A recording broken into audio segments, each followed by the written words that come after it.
Oh, we're live. Welcome to my video, the Ninth Limb YouTube channel.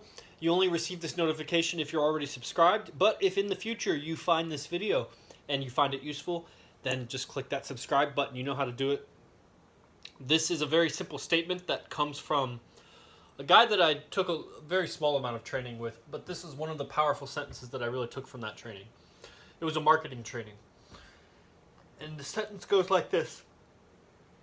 They're not... You ready?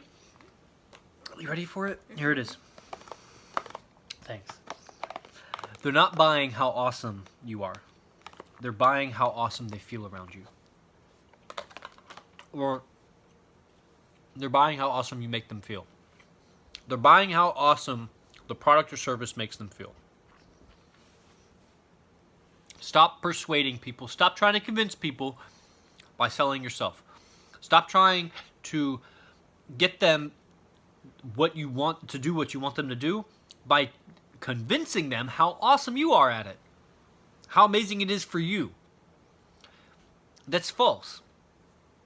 You know? Do you care how blissful I feel when I hold my breath? The only reason why that would matter to you at all is because you would see it as you have access to that. If I really describe it well, if I really describe the state of contentment, the silence, the sense of returning home, the safety, that freedom from all worries and danger that I feel when I hold my breath, the only thing that's appealing about that to you is that you think maybe you could have it also. So you're really only buying the benefits to you. If instead I said to you, you'll feel tremendous contentment, you'll be free from all worries and anxiety, there will be no concerns of the future and no lingering in the past. You will totally be engulfed in the senses, the gross senses, which will bring a tremendous bliss over your entire body. You will feel in love with the moment. You will absolutely not want it to end. And when you're in that, you'll see many things about your life. You'll see many memories that had become buried. You'll see many dreams and goals and visions that you have long since forgotten, because in a way they got buried too, but you'll re-stimulate those in the ecstasy of holding your breath. And it's not just anybody can do that. I'm teaching a science here. And in this science, you learn this and you will be able to, within 5 minutes, achieve the highest pinnacles of yoga. For a glimpse. It's transient. It won't stay permanent. And the more you practice, the more permanent it will become. It'll stop being such a wave and it'll just kind of become an always. But yes, like Angelica commented, you will fall in love with the moment, and that'll be real to you. It won't be just a trendy word or a trendy sentence of like be present or fall in love with the moment. You will fall in love naturally. Naturally. Have you ever felt love? Have you ever met someone and you were like, you just couldn't stop thinking about them? Or, which is a kind of obsession, but let's say you had that also mixed in with, you were so excited about your future together with that person. Like you started to see the future events and outcomes and the goals that you both have, and they're going to come to pass. And you start to think to yourself what it would be like when it's done. Add that in with the obsession of thinking about the person. Then add a third ingredient, just like a genuine affinity to them. Meaning, like, you like when they talk. You like talking with them. And yeah, there's a physical, for sure also. But, like, think of it as just the way they are, the way they carry their body, the way they move, and the sounds they make is to your liking. So you like them for that. You think about them when they're not there, and you imagine a future with them, and all of that mixed together, I'm sure there's other elements, is kind of like love, right? And imagine having that for a yoga practice, like holding your breath.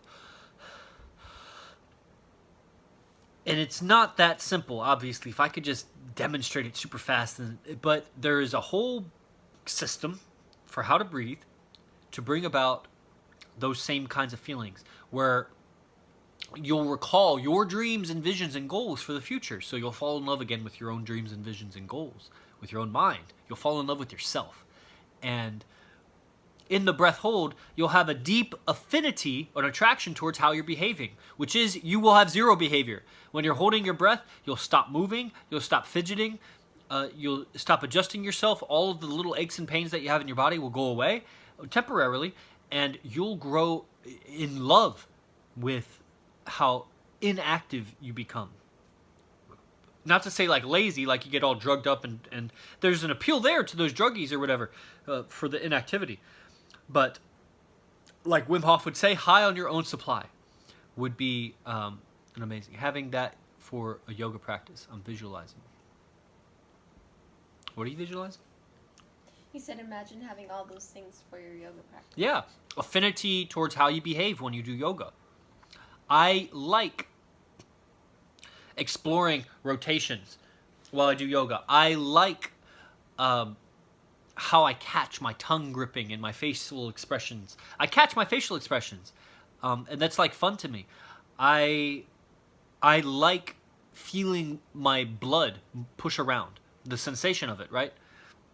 And I do have like visions and dreams and goals of like places that I want to do yoga. I want to do a headstand on top of a mountain or something, of achieving certain kinds of poses. That there is truth to, with mobility, many poses become easier and you can actually relax in the pose. So there's a validity to actually wanting to achieve pose, because each pose has its own benefit, and if you can do it effortlessly, then you can really put your attention on the benefits that you're feeling, which is better, right? And so on. So the point of the video is you're selling the outcome, and the outcome is what they want. I had a student that was at my class, and she was talking about like her husband or something, and getting him to do yoga. And I'm asking, how is it going to benefit him? What's in it for him? And she's like, well, a lot of people, they feel stress relief and blah, blah, blah. And it's like, no, not a lot of people. Him. What's the benefit for him? Well, he's frustrated sometimes, and he tells me this, and I can see it and hear it in his voice. And I'm like, what's the benefit for him? What's the outcome for him to do? Why should he do yoga? Well, he'll be happier. Oh, now that's still kind of vague, but that's an actual outcome for him. He will feel happier. Then if you could go into describing what is happiness, which are a lot of the things that I just said, an affinity towards what you're doing, a kind of a freedom from fear,